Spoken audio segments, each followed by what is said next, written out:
Welcome to this lesson on how to add columns to a table layout. In this video, we will learn how to add and remove columns from an XLGL table. In the previous video, we learned how to create a new table layout. The default field was added to our table for us, but we can add many other fields as new columns. First, make sure to select the table layout by either clicking a cell within the table or by clicking on its name in the Layouts panel.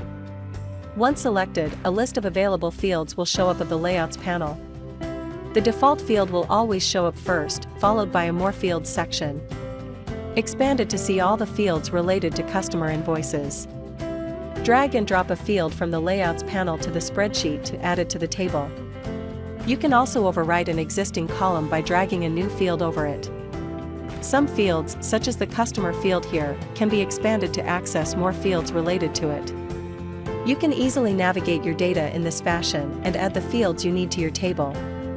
Below the More Fields section, you will see other section with more detailed information. For example, invoice lines will give you access to all the field related to description lines on invoices. In the next video, we will see how to add custom columns and format our table. This has been a lesson on how to add columns to a table layout. Continue watching to learn more about XLGL and how you can use it to achieve outstanding reports.